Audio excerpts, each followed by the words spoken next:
Hey, what's up guys? Welcome back to the channel, and I hope you're all doing well. Today we'll be taking a look at my portfolio and how it did in the month of April for 2021.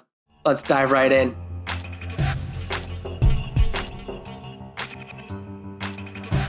So as of today, May 4th, may the 4th be with you. The biggest loss I have today is this Bitcoin ETF and some other small losses here and there, and some small little gains like 1% increase in Empire, small little increase in CCL. So just up and down, nothing too crazy. And the cool thing I like about this chart is not only do I get to see my current shares, the current price, but I can also see the trade time to see how active these stocks are and the volume, so I can see the trading volume for the day. So going based on the volume, you can see that Enbridge is a very popular stock today. BMO and the Bitcoin ETF are also very popular. And if you're wondering how you can add this real-time grid into your Excel file, I'll give you a quick overview if you actually want to build this yourself in Excel. Let's say you want to add in, pick any ticker symbol. Let's say you want to look at Microsoft. So I'll type in MSFT, go to where you typed in your ticker symbol, go on data, select stocks. And Excel will automatically recognize that you have selected a stock. Then you can go ahead and select which exchange it's coming from. So in this case, it's coming from the NASDAQ, select. And then you look at this little icon where we can insert various data. So for example, let's say I want to know the current price of Microsoft. It'll insert this in a column format. And I can add in various things like the exchange it's on, the high for today. What if I want to know the previous close? And you can get a whole host of information, ticker symbol, volume, your incorporated last trade time. So it's really quick to add stocks to your portfolio using Excel. Sometimes it's just fun, just refreshing the data to see how things are going. It can almost be addicting. Looking at my dividend tracker, so you can see I have a whole bunch of expected dividends that are coming through between now and I filled up the date up till the end of August. So with this, I can see what the ex-dividend date is, the symbol, the expected dividend, when it gets paid out, the number of shares I'm getting the dividends on, and the expected yield on that very specific payment. Now look at the month of April. Even though I earned $10.08 based on the ex-dividend date, I actually got paid out only $2.03 based on the dividend payout dates. For example, the TELUS dividend I earned in March, but it was paid out on the 1st of April. Same thing, this dividend for AQN for 39 cents earned in March, but paid out in April. So with this neat little chart, I can see when and how much I'm getting paid on what dates, which company is paying the dividend, and what the yield is. So for example, if I look at May, so in April I received $2.03. In May, I'm expecting $17.31 to come in. Starting with May 14th, I'm getting $1 from Granite, and I have some large payments coming in from Royal Bank and BMO at around $6 on the 21st of May and on the 26th of May. The cool thing about this graph is that I can either select individual months or I can select a longer time frame. So if I want to see what my dividend payout looks like from April to June, I can do that. I can quickly see orders. So for example, Q3 of 2021, Q2. This is a really neat little chart I like to have so I can forecast and see exactly what I'm getting paid out and when I'm getting paid out. I'm looking forward to collecting some larger dividends on May 21st and May 26th. All in all, I should earn $34.40 in May based on ex-dividend dates. Looking at my activity in April, I made just under $12,000 worth of trades, and all I did in April was allocate my capital to my existing holdings. I only added 2 new holdings into my portfolio, Brookfield Infrastructure Partners and Brookfield Renewable Partners. And again, I picked up just 1 share each just to start a position. And as I mentioned before, I had about $2.03 of dividends come through from April TD, Empire AQN, Allied Properties, ATD, Aecon, and TELUS. And they all came in through my personal account. Look at some historical information. In March, my contribution was $830. Book value the same. Market value just a little bit higher at $832, where I had a gain of $2.57.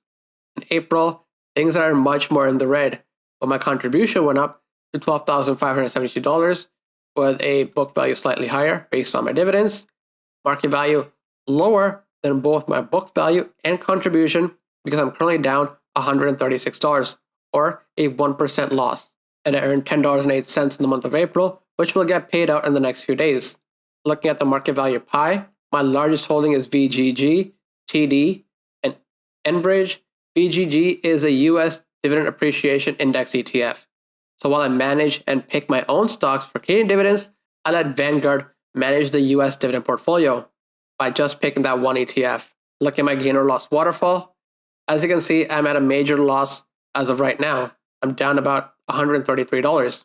My biggest loss is coming from CNR, and I also have other losses coming from OpenText and Magna. The other neat little tidbits I have from my portfolio, I can see the average yield based on ex-dividend dates. So my average yield was 3.27% based on the ex-dividend dates from Jan to April 2021. But my actual yield based on payouts that I received in April, the cash dividends that were received, that yield was 3.19%. So this is based on ex-dividend dates, and this is based on the dividends that were actually paid out. Again, the same thing, I can actually choose various months and the graphs to change in real time. So for example, in May, my yield drops a little bit because I have companies like WCN, which have a lower yield, paying. So my yield is 2.73 based on $17.31 that I'm expecting to receive in the month of May. Now, before I do a deep dive into my summary for the month, what is my investment strategy? My investment strategy is that I select high-quality Canadian dividend companies that have a track record of growing dividends. And with that, I'll also sprinkle in some ETFs here and there just to hedge my bets. By investing in Canadian dividend companies, I get the most tax-efficient structure investing in my personal account. When you invest in Canadian public companies that pay an eligible dividend, those are taxed at the lowest rates compared to, for example, regular salary or interest income. So to make sure I get that tax efficiency, I choose Canadian dividend companies for my personal portfolio.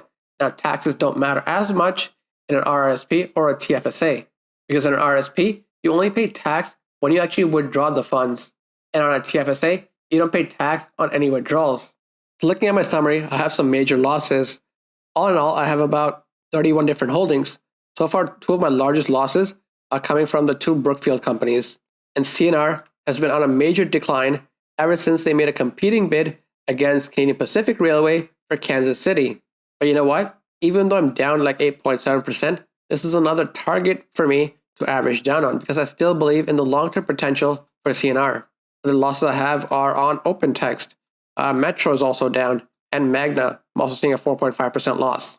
Most likely, VGG will continue to be the largest holding in my portfolio to hedge against all these Canadian dividend companies. So that way I can benefit from Canadian dividends from a tax perspective, and I can also diversify my investments by getting some US dividends.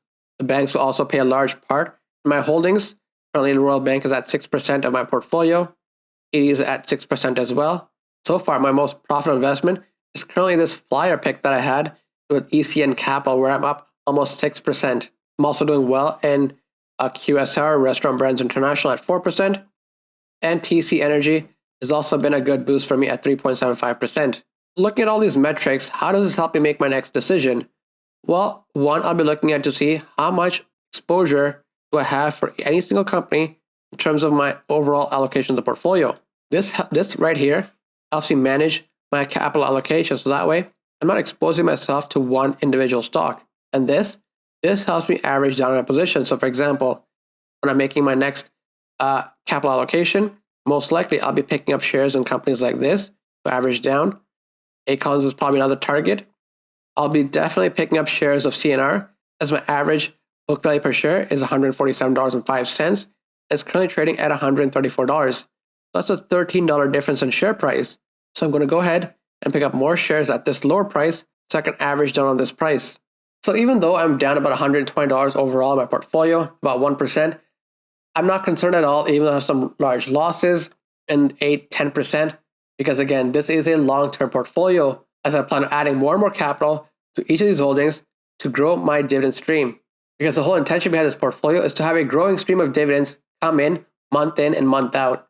So that's really it. Just want to give you guys a quick update from my portfolio, how it's performed in the month of April, and what my intentions are going forward.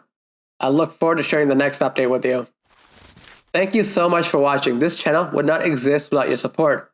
So please do me a favor, check out the links in the description below. I have offers of various discounts and sign-up bonuses. Every click directly helps to support the channel. If you have questions for me, feedback on this video, or maybe you have ideas on future content, make sure to leave your thoughts in the comments, and while you're at it, make sure to hit that like and subscribe button. It makes a huge difference. That's it for now. I'll catch you guys in the next one.